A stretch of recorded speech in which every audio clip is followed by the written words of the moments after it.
Pessoal, continuando nosso tema de aula, civilizações hídricas, vamos para o Egito. Esse com certeza todo mundo conhece, pirâmide, né? Os camelinhos e nananã, o faraó, bonitinho, desenho de Moisés da Disney, que todo mundo assistiu na sessão da tarde. Bom, nós vamos falar então aqui sobre o Egito, sobre sua estrutura social, mas antes de começar, né, vamos lembrar o tema da aula, civilizações hídricas, e no vestibular prestem atenção nisso, porque geralmente é nisso que se baseia, principalmente devido aos tempos de hoje, de aquecimento global e tudo mais, dessa questão ambientalista, que é a água, cara. Vamos lembrar da água. Então, o Egito, só para iniciar essa aula, quando Heródoto ele é considerado o pai da história. Ele é um grego considerado pai da história, um cara meio metido que viajava o mundo todo, escrevendo e falando dos lugares que ele via. E ele metia o sarrafo em todos os lugares. Ah, esse lugar é legal, mas não é que nem a Grécia. Sabe? O cara era meio bairrista. Mas quando ele chega no Egito, ele fala assim, cara, que é isso? Que negócio é esse? Isso é absurdo. Bom, e ele vai escrever no seu livro que o Egito é uma dádiva do Nilo. O que significa isso, ser uma dádiva do Nilo? Não liga para a letra não, que a letra é horrível, mas vai estar no slide, beleza? Dádiva do Nilo significa assim, ele é um presente do Nilo. O Egito só é o Egito por causa do Nilo. E quando ele chega no Egito, ele vê aquelas construções monstruosas, né? Ele vê aquele sistema de irrigação gigantesco e perfeito, e ele fala assim, olha, isso só foi possível devido à água.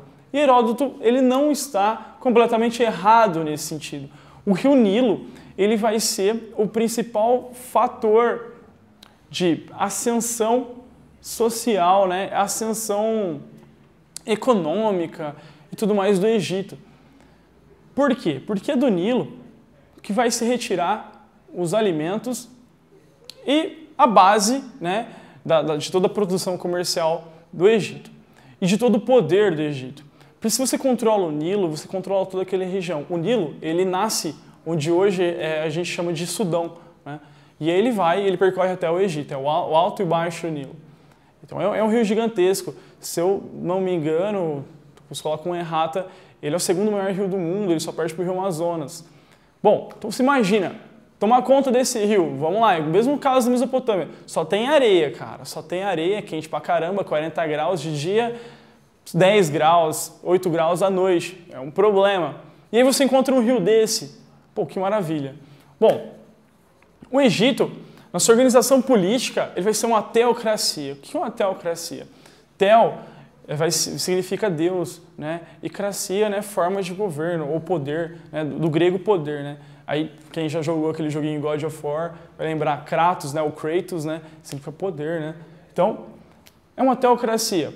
Se na Mesopotâmia o rei ele era representante dos deuses, no Egito o faraó ele é o próprio Deus. Ele é o próprio Deus. Ele é a própria divindade. Quando ele morrer, ele vai ser um Deus. E é um conceito um pouco complicado para nós, aqui no Brasil, né, na civilização ocidental, esse conceito de céu e inferno, que eles não têm. Eles não têm esse conceito de céu e inferno e de plano espiritual. Bom, mas o faraó ele tem plenos e amplos poderes sobre todo o Egito. Se na Mesopotâmia a organização política era descentralizada, no Egito ela vai ser extremamente centralizada. E o que o faraó falar, o que o faraó mandar, meu, é lei, pronto, acabou, fica quieto, é Deus que está mandando, certo? Bom, essa teocracia, ela vai dar margem a uma sociedade extremamente desigual. Extremamente desigual. Por que essa sociedade extremamente desigual? Porque o faraó ele vai controlar todas as camadas, todos os braços políticos da parte legislativa, executiva, judiciária, enfim, de todo o Egito. Bom, logo abaixo do faraó vai vir os sacerdotes. Os sacerdotes eles são os líderes religiosos, né? Então, seria o correspondente a um bispo hoje, a um arcebispo, enfim. Depois vem os escribas. Escribas são os responsáveis por escreverem, daí vem a palavra escriba, né, todas as ordens do faraó. E os escribas eles vão ter uma particularidade, e existe uma grande discussão dentro da historiografia hoje, que é, será que eles não são tão importantes quanto os sacerdotes? Porque os escribas eles também vão ser responsáveis pela aplicação das leis dentro da sociedade egípcia, certo? Logo abaixo vem os grandes proprietários de terras, né, que pagam impostos ao faraó. Os camponeses e os escravos. Os camponeses e escravos, eles, obviamente, né, compunham a maior parcela da população. Os camponeses, eles viviam basicamente da agricultura, só que o Nilo, vamos dizer assim, não é que você plantava todo ano no Nilo. O Nilo tinha suas cheias, a sua época de plantação, a sua época de colheita, né? Então eles também praticavam a atividade pastoril, criavam ali, né, ovelhas e tudo mais. A condição de vida dos camponeses, vamos dizer assim, qualidade de vida não era ruim. Por que não era ruim? Porque o Egito sempre foi muito abundante em alimentos. Uma coisa que é fato, que não se pode falar sobre o Egito, é que ninguém no Egito passava fome. Por quê? Porque tinha alimento pra caramba, então todo mundo comia muito bem. Só que politicamente esse cara não tinha direito nenhum, ele tinha que ficar quieto, né? Ele não tinha voz pra nada, porque criticar o faraó é criticar Deus, diretamente. E depois os escravos, esses não têm direito a nada mesmo, porque é escravo. É o mesmo caso da Mesopotâmia, por dívida ou por guerra, né? E aí vem um famoso, né, que todo mundo conhece, a questão do Moisés, que libertou os hebreus dos povos do Egito. O Egito, devido a toda essa estrutura, vai ser uma sociedade muito desigual e uma sociedade muito cobiçada. Então o Egito vai ser alvo de diversas invasões. Só que a sua estrutura social, o seu exército sempre foi muito forte. A parte geralmente que cai sobre o vestibular do Egito é a questão dos faraós mesmo, né? É essa questão da água.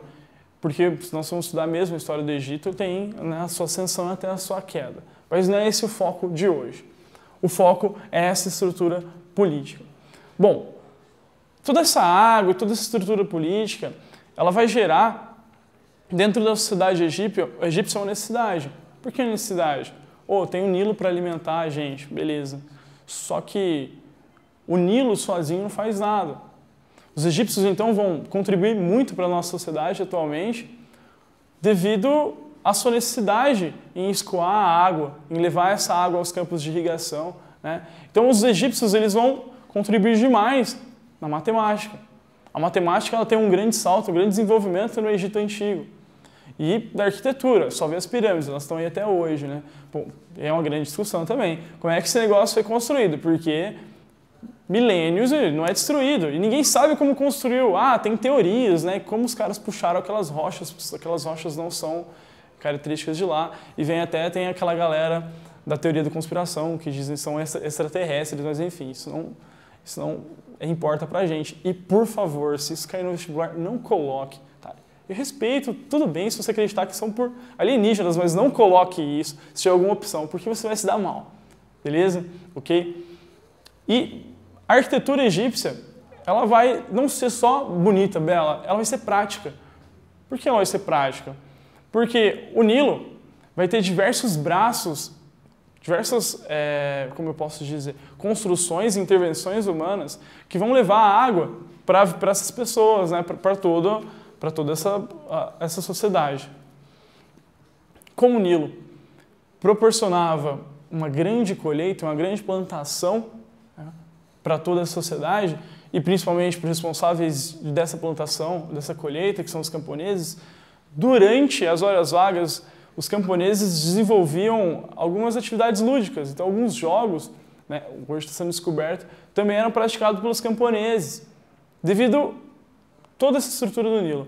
Então, apesar de ser uma sociedade extremamente desigual, apesar de ser um regime totalitário, era um lugar bom para se viver. Era um lugar que as pessoas desejavam viver, desejavam ficar ali. Ok? Pessoal, agora a gente vai fazer alguns exercícios para testar o conhecimento adquirido nessa aula.